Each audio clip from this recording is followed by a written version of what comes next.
So guys, let's come back with rural development chapter number 6, class 12th Indian economic development.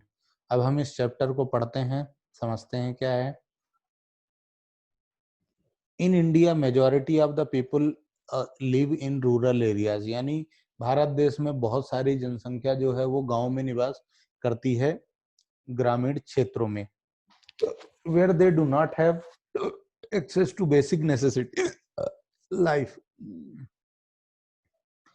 जहां पर basic necessities of life के लिए साधन उपलब्ध नहीं है.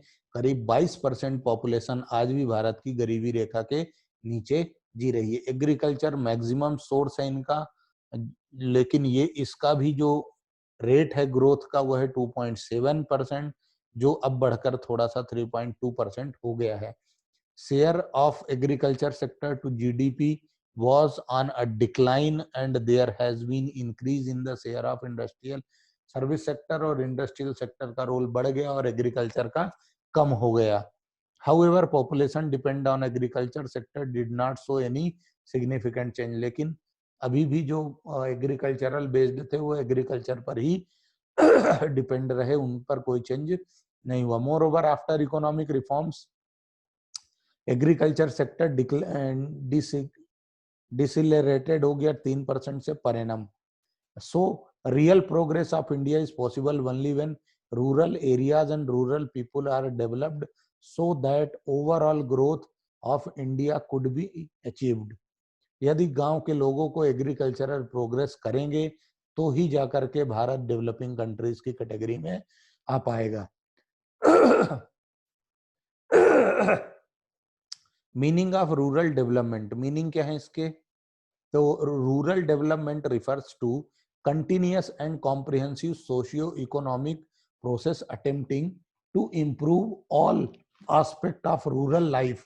ग्रामीण क्षेत्रों का जो लाइफ है उसको हर रिस्पेक्ट में बढ़ाना ही रूरल डेवलपमेंट होगा, ताकि गांव में रहने वाले लोगों का भी जो लाइफ स्टैंडर्ड है वो बढ़ सके और वो चेंज हो सके, उनको भी जीवन यापन के लिए चीजें अच्छी सी मिल सके.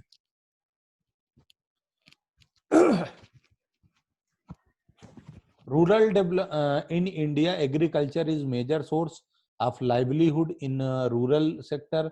गांव क्षेत्रों में खेती बाड़ी ही एकमात्र साधन है जिससे आदमी डिपेंड करता है कि उसकी पॉपुलेशन बहुत ज्यादा 2/3 पॉपुलेशन भारत की डिपेंड करती है एग्रीकल्चर पर. इसलिए एग्रीकल्चर को का डेवलपमेंट जरूरी है क्योंकि वो जीडीपी में देश की ग्रोथ में कंट्रीब्यूशन होता है, बेटरमेंट हो सके.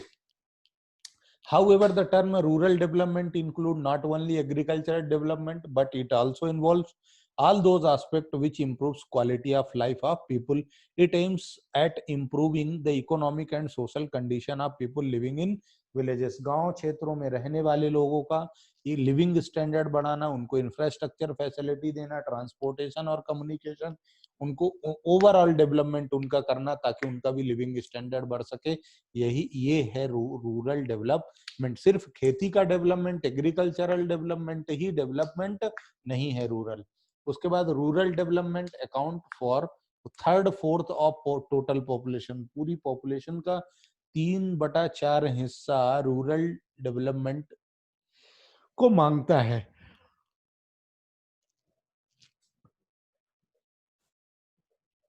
In order to overcome this undesirable trend, social program for rural development began to be designed since the 70s. In addition to provision of 5-year plan, के साथ में रूरल डेवलपमेंट के लिए अलग से 1970 से प्लान गवर्नमेंट के द्वारा किए गए, पर पूरे नहीं हुए.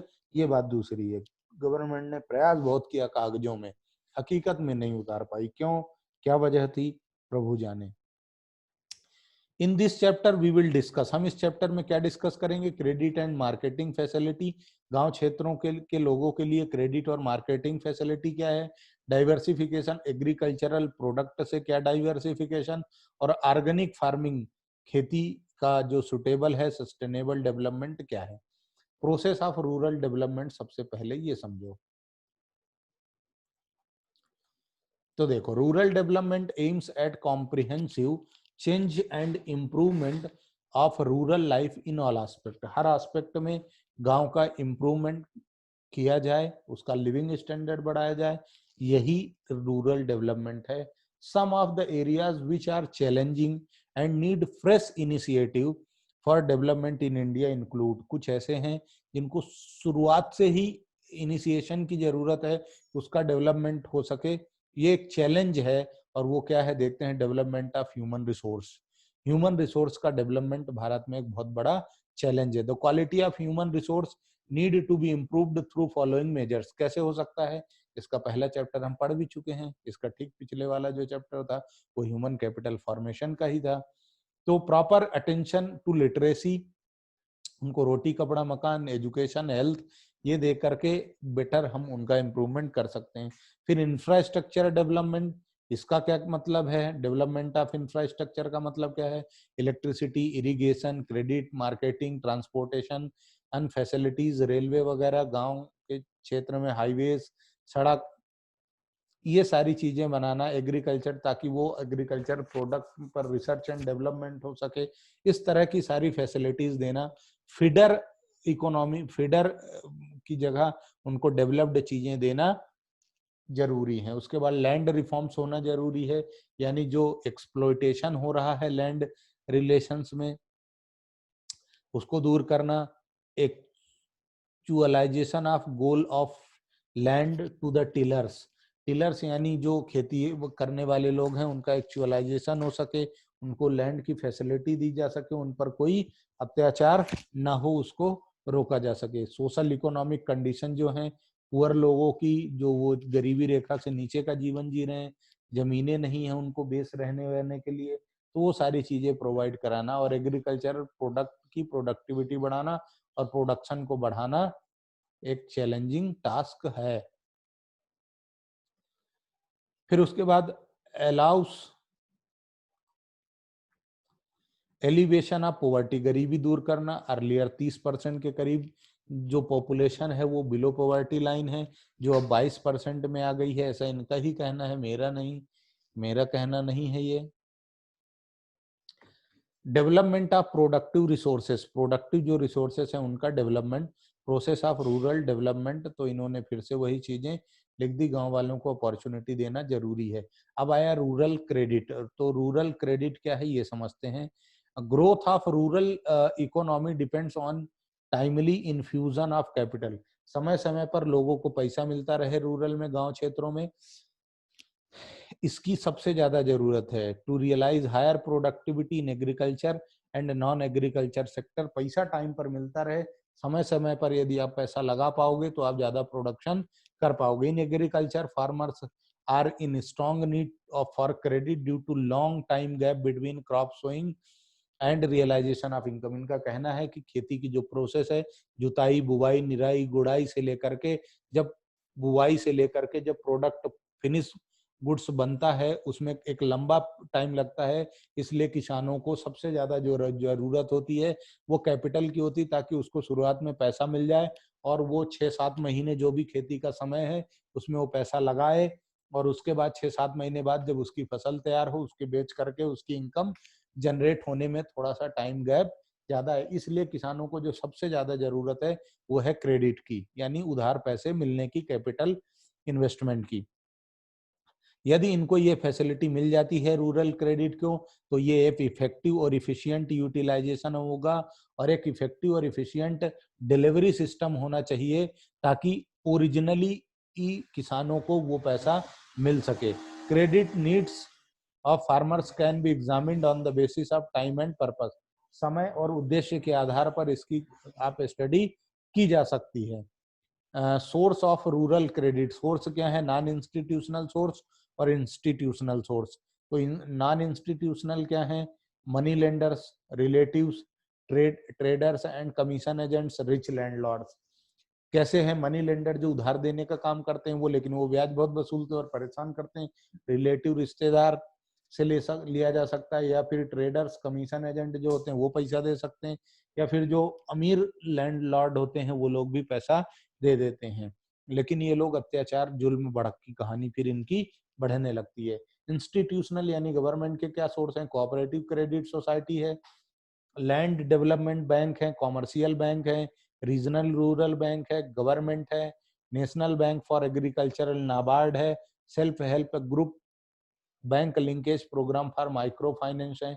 इस तरह की कुछ संस्थाएं हैं जो किसानों को क्रेडिट फैसिलिटी अवेलेबल कराती हैं। नॉन इंस्टीट्यूशन में मेजर रोल है। नॉन इंस्टीट्यूशन का क्या है? Money lender. From the very beginning money lenders have been advancing, बहुत दिनों पहले से ही एडवांस कर रहे हैं, लेकिन इनका रेट ऑफ इंटरेस्ट हाई होता है, क्वाइट डिफरेंट होता है, मैनिपुलेट करते हैं ये लोग, क्योंकि किसानों को इतना नॉलेज नहीं होता, जिसकी वजह से ये लोग गलत फायदा उठाने की कोशिश करते हैं। Relative cultivators borrow fund from their own relative, time crisis को देख करके उस हिसाब से लोन ले लेते हैं। इनफॉर्मल लोन होता है, ब्याज नहीं लगता, लेकिन इनको लौटाना पड़ता है जैसे ही इनके पास पैसा आए। Traders and commission agents they provide credit, एक मॉर्टगेज रख करके देते हैं क्रॉप को, हाई रेट ऑफ इंटरेस्ट देते हैं, तो ये भी किसानों के लिए उतना बेनिफिशियल नहीं है। रिच लैंडलॉर्ड होता है तो ये तो मतलब जान ही ले लेता है। फिर इंस्टीट्यूशनल जो है उसमें क्या है, ये हम exploitation of non institutional power booster में पढ़ेंगे। तो various non institutional sources used to exploit small and marginal farmers by lending to them on a high interest rate and by manipulating them accounts to keep them in a debt trap। उनको debt trap में ही फंसा के रखता था जो non institutional source था। तो government ने इस पर थोड़ा ध्यान देना शुरू किया और 1969 से गवर्नमेंट ने एक स्कीम लेके आई और वहां पर वेरियस एजेंसीज खोली।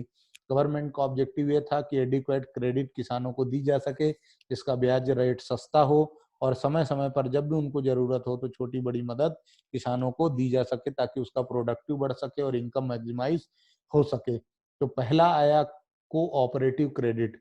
Primary objective of cooperative credit is to liberate the Indian peasantry from the clutches of money lenders and to मुक्त कराना जो इनका शोषण चल रहा था किसानों का, जो लैंड लॉर्ड से, मनी लेंडर से उधार देने वालों से, भूमाफियाओं से, सूदखोरों से, तो उससे मुक्ति दिलाना एकमात्र जीवन का इनके उद्देश्य था।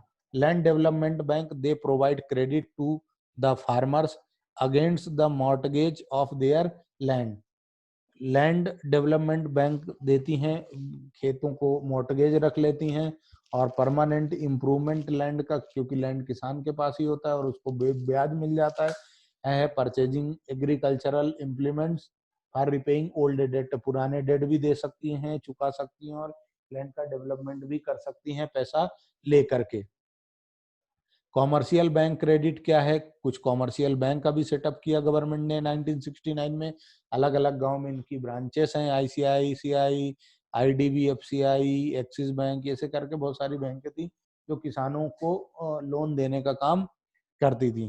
फिर रीजनल रूरल बैंक हैं जो ग्रामीण क्षेत्रों में एग्रीकल्चर, लेबर, है ना, छोटी छोटी बैंकें रहती हैं, नर्मदा, झाबुआ, लाइक दैट। ग्रामीण बैंक, कोऑपरेटिव सोसाइटीज, ये जो होती हैं स्पेशली स्मॉल मार्जिनल फर्म्स को ये लोग लोन प्रोवाइड देते हैं। भैया आज पैसा ले जाओ, बाद में क्या करना तुम, जिस दिन तुम्हारे पास आ जाए, मतलब एक टाइम पीरियड दे देते हैं, उतने टाइम पीरियड में आप पैसा लौटा देना। गवर्नमेंट भी 6% ब्याज दर पर लोन देती है। एक नाबार्ड का सेटअप किया गया जिसको अपेक्स बैंक बोला गया और इसका एकमात्र उद्देश्य था सिर्फ और सिर्फ किसानों को लोन देना और उनकी हेल्प करना। फिर self help group, HSG bank linkage programme for micro finance बनाया गया। इनका फोकस ये था largely on the rural poor लोगों को no sustainable access to the formal banking system, जो बैंकिंग सिस्टम तक नहीं पहुंच सकता था उनको ये लोग बैंकिंग प्रोवाइड करते हैं, ताकि इनका टारगेट है ग्रुप्स का कि ज्यादा से ज्यादा स्मॉल ग्रुप्स के वो बनाए जाएं, मार्जिनल फॉर्म, मतलब छोटे किसानों का ग्रुप बनाया जाए, इनको agricultural, non agricultural, labour, assist, artisans, इनको बेनिफिट दिया जा सके। सेल्फ हेल्प ग्रुप प्रमोट करता है कि मिनिमम कंट्रीब्यूशन हर मेंबर का हो सके, मतलब छोटे छोटे लोगों का ग्रुप का एक समूह बन जाता है जो मिलकर के मदद करते हैं एक दूसरे की। फ्रॉम द पूल्ड मनी यानी कुछ रीजनेबल इंटरेस्ट में एक दूसरे को ब्याज देते हैं और अपना काम चलाते हैं। March 2012 more than 43 lakh SHG, 43 lakh से भी ज्यादा एसएचजी ग्रुप्स बनाए गए हैं जो सेल्फ हेल्प ग्रुप्स हैं। Critical appraisal of rural banking. तो rapid expansion of the banking system had a positive effect. जो बैंकिंग फैसिलिटीज मिलने लग गई, बफर स्टॉक होने लग गया, ऑर्गेनिक खेती करने लग गया किसान, उसको टाइम टू टाइम पैसा मिलने लग गया, एम्प्लॉयमेंट जनरेट होने लग गया, क्रेडिट फैसिलिटी मिलने लग गई, सेविंग करने लग गए वो लोग, जिससे उनका भी डेवलपमेंट शुरू हुआ। Some of the problems faced in rural banking. Rural banking में क्या है? Inefficiency. The volume of rural credit in the country is still insufficient. जितना होना चाहिए, जितनी डिमांड है, उतना ज्यादा ये लोग प्रोवाइड नहीं कर पाते। इनएडिक्वेट कवरेज ऑफ इंस्टीट्यूशनल सोर्सेस।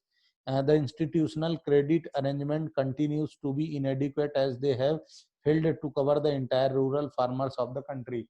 पूरी के पूरे देश में जो किसान हैं उनको ये कवर नहीं कर पा रहे हैं, जितने होने चाहिए ये उतने बैंक के ये खुली नहीं। Inadequate amount of sanction.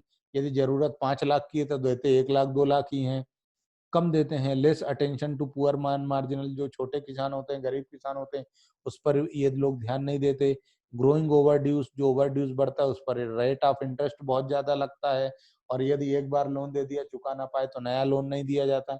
यानी इनको जो फैसिलिटी देना चाहिए था वो उस तरह से फैसिलिटी दे नहीं पा रहे हैं, और इनका जो कंट्रोल बैंकिंग फंक्शनिंग है वो भी स्मूथ नहीं है।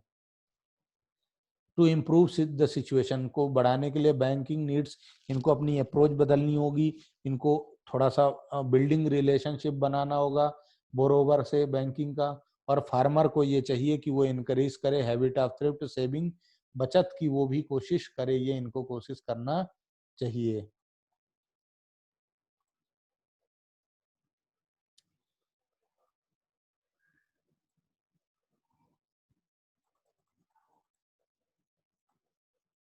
तो चलिए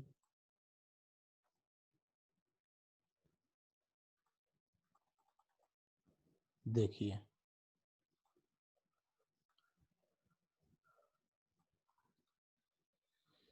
एग्रीकल्चरल मार्केट सिस्टम क्या था ये हम समझने की कोशिश करते हैं। Rural people not only face problem with regard to finance but also encounter difficulties in marketing their goods. सिर्फ उसको प्रोडक्शन करने की ही दिक्कत नहीं थी, बल्कि वो जो प्रोड्यूस हुआ है उसको बेचने के भी, उसके लिए मार्केट डेवलपमेंट की भी इनको जरूरत थी कि वो कहाँ ले जा करके अपने गुड्स को बेचे। दस issue of agriculture marketing needs urgent attention in the scheme of securing rapid rural development.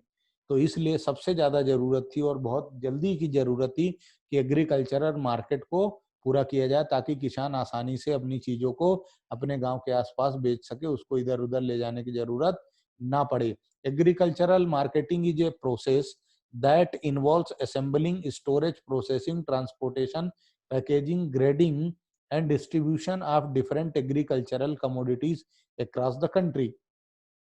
Processing में, असेंबलिंग में, स्टोरेज में, ट्रांसपोर्टेशन में, पैकिंग में, ग्रेडिंग में, उसकी धुलाई सफाई में, डिस्ट्रीब्यूशन चैनल में, इसके डेवलपमेंट की बहुत ज्यादा जरूरत थी, क्योंकि ये इफिशिएंट वे में फार्मर अपनी चीजों को या तो सरप्लस को प्रोड्यूस जो हुआ है उसको रीजनेबल प्राइस में बेच सके, और नहीं बेच रहा है तो फिलहाल थोड़े दिनों के लिए वो उसको स्टोर कर सके।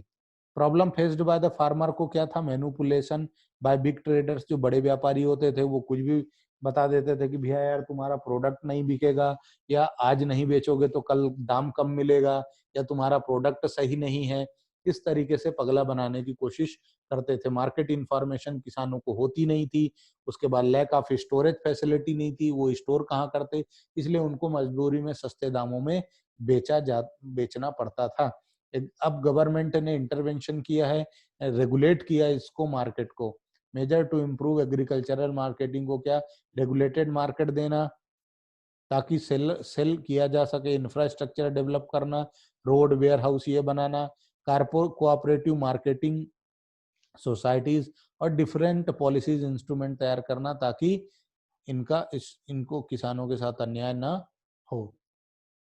रेगुलेटेड मार्केट का क्या मतलब है? The first measure was regulation of market to create orderly and transparent marketing condition. Regulated markets have been organized with a view to produce the forms from the malpractices of seller and broker.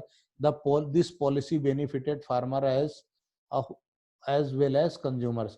Regulated market दे दिया, मंडियां बना दी, अनाज मंडी, सब्जी मंडी, fruit मंडी बना दी, जिससे किसान वहां ले जा करके चीजों को आसानी से बेच सकता है. तो बीच में जो कमीशन एजेंट थे, कमीशन खोरी करते थे ट्रेडर्स, उन लोगों को हटा दिया गया, जिसकी वजह से कंज्यूमर और फार्मर दोनों को फायदा होना शुरू हुआ. Infrastructural development.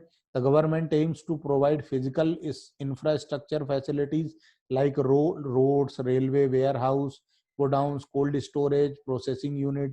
The current infrastructure facility are quite inadequate to meet.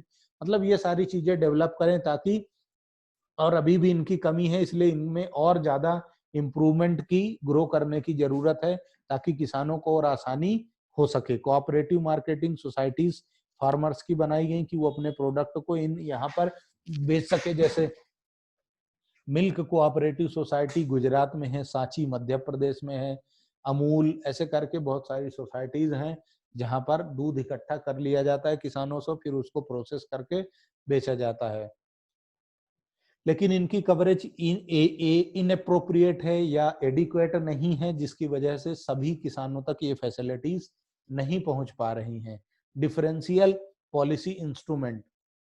अलग अलग कुछ गवर्नमेंट ने पॉलिसियां भी बना के रखी हैं, जैसे मिनिमम सपोर्ट प्राइस है, एमएसपी, यानी गवर्नमेंट एक प्राइस फिक्स कर देता है कि इतने, कम से कम इतने प्राइस में तो आपको किसानों का प्रोडक्ट खरीदना पड़ेगा, इससे कम में आप नहीं खरीद सकते.